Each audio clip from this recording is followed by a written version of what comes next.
Hello. आज अपन देखते हैं सिलेक्ट फ्रॉम वेयर क्लासेस। इससे पहले के लेक्चर्स में हमने देखा था, उसके आधार पे हमने एक टेबल क्रिएट किया है।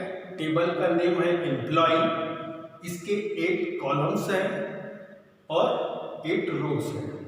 ये जरूरी नहीं है कि सेम रहे, हम जितने भी चाहे रो इंसर्ट कर सकते हैं और जितने भी चाहे हम कॉलम क्रिएट कर सकते हैं। अब हमें ये देखना है, अभी तक तो हमने जो देखा था उसके हिसाब से टेबल बनता है, हम वैल्यूज को उसमें इंसर्ट करते जाते हैं, लेकिन वो उस समय डिस्प्ले नहीं होता। ऐसा एक टेबल के फॉर्म में वो हमें दिखाई नहीं पड़ता। अब अगर हमें इसको देखना है तो हमें क्या करना पड़ेगा, वो चीज देखिए। उस समय अपने को करना पड़ेगा ये SQL सेलेक्ट। जब भी हम सेलेक्ट की बात करेंगे वो कॉलम को रिप्रेजेंट करता है कि हमें किस कॉलम को सिलेक्ट करना है। तो अगर हमें पहले तो पूरा का पूरा देखना है तो हम क्या करेंगे, पूरे के लिए यहां पर एस्ट्रिक्स का यूज किया जाता है और दूसरा जो होगा वो फ्रॉम जो होगा हमेशा टेबल नेम रहेगा, इसलिए यहां पे क्या हो जाएगा, फ्रॉम एम्प्लॉय। ये कमांड देने पे हमें ये पूरा टेबल बना हुआ डिस्प्ले दिखाई देगा, डिस्प्ले होगा। अगर हम अभी तो सिर्फ हमने कॉलम की बात करी है, सिलेक्ट जो है वो कॉलम को रिप्रेजेंट करता है, फ्रॉम तो हमेशा टेबल नेम रहेगा, और जो वेयर होता है वो रफली समझ सकते हो कि वो रो को रिप्रेजेंट करता है कि हमें किस रो को सिलेक्ट करना है। या ये कह सकते हो कि वेयर जो होता है वो कंडीशन को रिप्रेजेंट करता है। इस कंडीशन के बेस पे हम किसी भी रो या फिर इस टेबल को सिलेक्ट करते हैं। तो पहली चीज तो ये समझ में अब आ गया कि हम क्या करेंगे, जब पूरे टेबल को देखना है हम क्या लिखेंगे, सिलेक्ट एस्ट्रिक्स फ्रॉम एम्प्लॉय।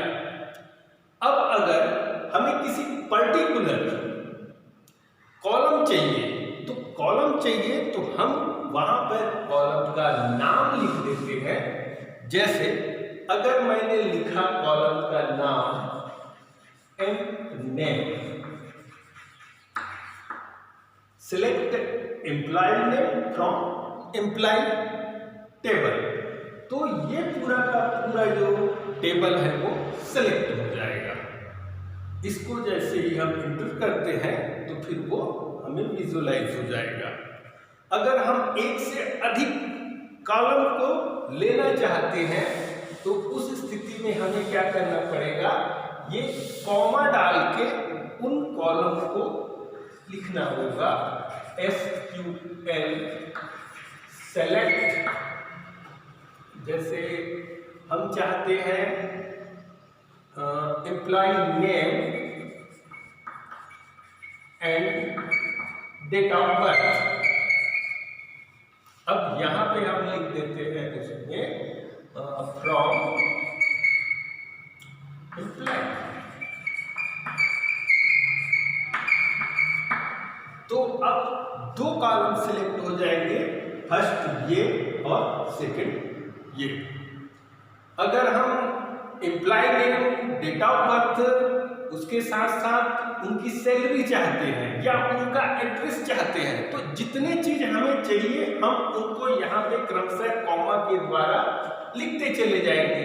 अगर हमें एड्रेस भी चाहिए तो हमने लिख दिया एड्रेस, सैलरी चाहिए तो हमने लिख दिया यहाँ पे सैलरी। मतलब जो जो आप यहाँ सिलेक्ट के करस्पॉन्डिंग लिखेंगे वो कॉलम जो होगा यहाँ पे सिलेक्ट हो जाएगा। फ्रॉम सभी में रहेगा। अभी हमने रो की बात ही नहीं की, मतलब अभी कंडीशन वाली कोई बात ही नहीं है, ये सीधे सीधे सेलेक्ट कर रहा है कॉलम को। अब इसमें खास बात एक और ध्यान रखने की रहती है, वो ये कि हम जिस ऑर्डर में कॉलम सेलेक्ट करते हैं वह उसी ऑर्डर में डिस्प्ले होता है। देखो वहां पे एक्चुअली में सैलरी लास्ट में लिखे हैं हमने, और यहाँ पे एड्रेस जो है पहले लिखा हुआ है, चौथे नंबर पे है। और अगर हम सैलरी के बाद अगर हम और लिख देते हैं F9, तो हम यहाँ पे जिस ऑर्डर में लिखे हैं वो उसी ऑर्डर में हमें डिस्प्ले होगा। पहला कॉलम होगा एम्प्लॉय नेम का, सेकंड कॉलम होगा उसका डेट ऑफ बर्थ का, थर्ड कॉलम होगा उसका एड्रेस, चौथा सैलरी और पांचवा फादर्स नेम का। और ये फ्रॉम तो एम्प्लॉय है, एम्प्लॉय नाम का जो टेबल है हमें वहां से ये चीजें सिलेक्ट करना है। ये इसका प्रोसेस है। मतलब जब भी हम जितने भी चाहें उतने टेबल को सिलेक्ट कर सकते हैं, चाहे वो एक हो सकता है या फिर पूरे के पूरे टेबल्स हैं। पूरे टेबल पे हमें सिर्फ एस्ट्रिक्स की जरूरत पड़ती है। अगर हम चॉइस करना चाहते हैं तो जो जो हम चाहते हैं वो टेबल को हम सिलेक्ट कर लेते हैं और फ्रॉम एम्प्लॉय लिख देते हैं। अब बात आती है इसके कंडीशन की या रो वाली चीज की। अब देखिए हमने जैसे इतना लिख दिया है, अब कंडीशन चाहिए, हमें रो चाहिए। तो यहाँ पे अब जरूरी हो जाता है वेयर। यहाँ तक हमें वेयर की जरूरत नहीं पड़ती। अगर हम ओनली फॉर कॉलम को डिस्प्ले करना चाहते हैं पूरा का पूरा, तो हमें वेयर की जरूरत नहीं पड़ती। और इस प्रकार से सेलेक्ट जो कमांड है उसमें ये दोनों तो हमेशा कंपलसरी है ही। सिलेक्ट का स्टेटमेंट रहेगा और फ्रॉम का स्टेटमेंट रहेगा। इसमें से एक से कुछ नहीं होगा, होगा हमेशा दोनों से। अब जब हमें रो या कंडीशन की जरूरत पड़ती है तब हमें चाहिए ये वेयर। अब अगर मैंने वेयर में लिख दिया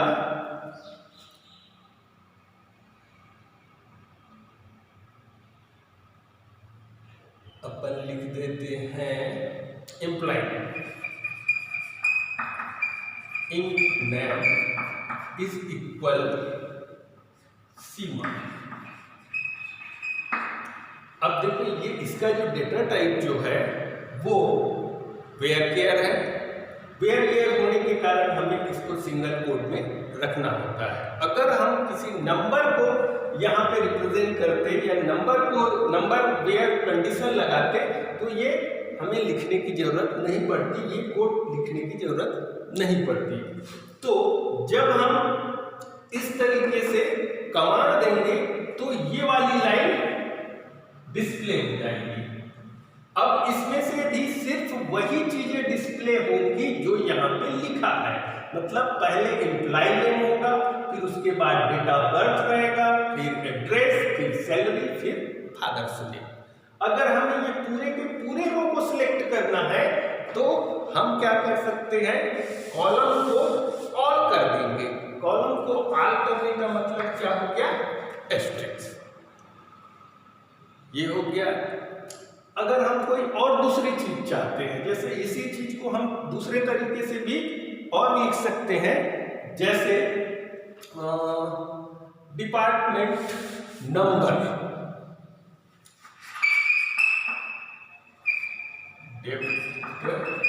नंबर 6। अगर हम ये कॉलम ये कमांड देते हैं, जो इसका मतलब क्या हो गया कि ये पूरे टेबल को आप सेलेक्ट कीजिए या पूरे कॉलम को आप सेलेक्ट कीजिए एम्प्लॉय नाम के टेबल से जिसका कि डिपार्टमेंट नंबर 6 है। तो डिपार्टमेंट नंबर 6 जो है यही है, इसलिए ये जो है पूरा का पूरा डिस्प्ले हो जाएगा। अगर इनमें से सिर्फ इस रो का सिर्फ हमें कुछ जानकारी ही चाहिए, सिर्फ नाम चाहिए, तो हम सिर्फ यहाँ पे एम्प्लॉय नेम लिख देंगे। फादर्स नेम चाहिए तो फादर्स नेम लिख देंगे, या इसमें से जिस कॉलम को हमें चाहिए वो हमें यहाँ पे सेलेक्ट में रखना होता है। ये यहाँ से हमारा ऑपरेटर चालू हो जाता है। हमने जैसे इक्वल करके बतलाया, इक्वल जो है एक अर्थमेटिक ऑपरेशन है या रिलेशनल ऑपरेशंस है, इसके करस्पॉन्डिंग ये हो जाता है। अब देखो इसमें हम और बाकी रिलेशनल और लॉजिकल ऑपरेटर को भी हम करस्पॉन्डिंग यूज कर सकते हैं। जैसे अगर हम ये चाहें कि वेयर में अब कंडीशंस अपन लगाते चलते हैं, जिसका डेट ऑफ बर्थ 92 से 95 के बीच में हुआ हो, मतलब 1 जनवरी 92, अच्छा यहाँ पे लिखना पड़ेगा बिटवीन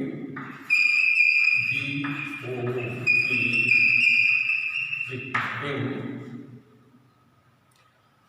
1 जनवरी 92 to 95 कर देते हैं अपन, 30 दिसंबर 95। अगर हमने ये कमांड लिखा या टू के जगह पर लॉजिकल के रूप में यूज करना चाहते हैं, एंड लिख देते हैं। और चूंकि ये जो है वेयर के या डेट टाइप का है, डेट टाइप के लिए हमें सिंगल कोट की जरूरत पड़ती है। हमने अगर ये कमांड लिख दिया तो अब देखिए ये तो सिलेक्ट ऑल है। अब कंडीशन ये है कि जिनका जन्म जो है वो 92 1 जनवरी 92 से 30 दिसंबर 95 तक है, तो ये तो डिस्प्ले नहीं होगा, ये डिस्प्ले हो जाएगा, ये डिस्प्ले हो जाएगा, ये डिस्प्ले होगा, ये डिस्प्ले होगा, ये नहीं होगा, ये डिस्प्ले होगा और ये नहीं होगा। मतलब ये उसी जो ये कंडीशन को फॉलो कर रहा है या फिर वेयर के द्वारा जो लिखा गया कंडीशन है ये उसको ट्रू करता है, तो सिर्फ वही रो यहाँ पे डिस्प्ले होते चले जाएंगे। अब हम देख सकते हैं ये कंडीशन हम और भी दूसरे तरीके से लगा सकते हैं। जैसे हम ये कह सकते हैं यहाँ पे इस कंडीशन को और चेंज कर दें, तो उसको चेंज करने के लिए जैसे हम चाहेंगे कि डिपार्टमेंट नंबर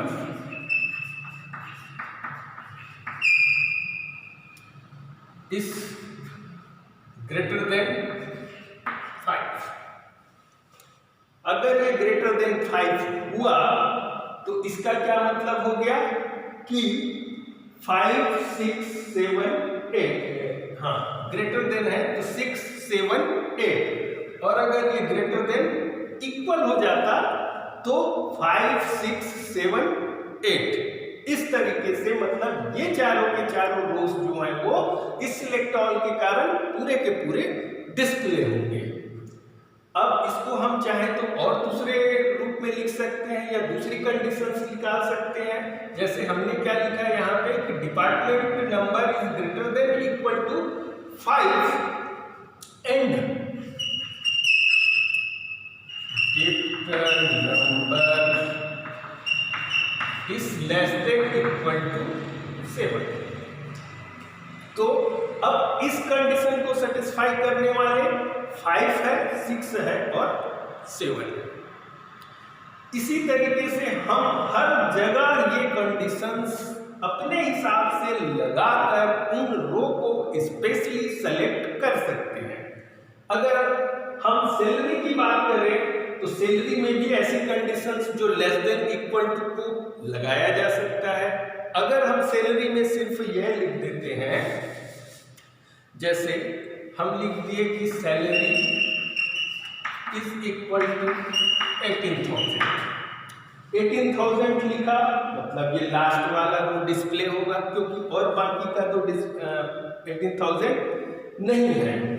अब इसको और दूसरे कंडीशन जैसा हमने अभी देखा था वैसे हम इसकी कंडीशन भी चेंज कर सकते हैं कि सैलरी से greater than equal to 18,000 and salary is less than equal to कहाँ तक है 20, 18 के बाद तो फिर 20। ये अगर हमने ये कंडीशंस रखी तो हमारे पास दो ही टेबल बन रहे हैं, दो ही रो बन मिलेंगे, एक है ये और दूसरा है ये। इसमें जो भी है कंडीशन हम अपनी तरफ से लगा सकते हैं।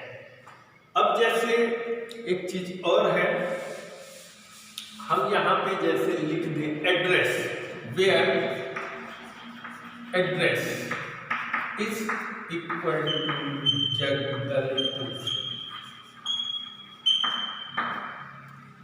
अब इससे क्या होगा कि जितने भी जगदलपुर वाले हैं 1, 2, 3 ये तीनों के तीनों रो जो है वो सेलेक्ट हो जाएंगे। और भी कोई दूसरा कंडीशन लिख सकते हो, या इफ नेम मोहन कर दिए तो सिर्फ ये वाला रो सेलेक्ट होगा। यहाँ पे जो भी चीजें दिख रही है वहां पे हम रिलेशनल, लॉजिकल और अर्थमेटिक ऑपरेशन को हम इस तरीके से उपयोग करके जो कॉलम और जो रो चाहे हम सेलेक्ट कर सकते हैं। जैसे हम रो को कॉलम को एक ऑर्डर में लिख के उसी ऑर्डर में डिस्प्ले कर सकते हैं, लेकिन जब रो की बात आती है तो हम इसको इस तरीके से ऊपर नीचे नहीं कर सकते या फिर उनकी पोजीशन चेंज नहीं कर सकते। इस केस में वो जो होता है ऑर्डर वाले केस में होता है कि जब हमारे पास कमांड जो होगा वो किसी ऑर्डर के रूप में जमाने का रहेगा, तब वो जो है रो ऊपर या नीचे उसी के करस्पॉन्डिंग होता है। यहाँ हमें सिर्फ ये चीज देखने थे, सेलेक्ट फ्रॉम और वेयर। इसमें आप जितना भी चाहे प्रैक्टिस कर सकते हैं और उसके करस्पॉन्डिंग ये जितने भी टेबल हम चाहें या फिर जिस तरीके से भी वहाँ से रिट्रीव करना चाहें उसके करस्पॉन्डिंग हम रिट्रीव कर सकते हैं।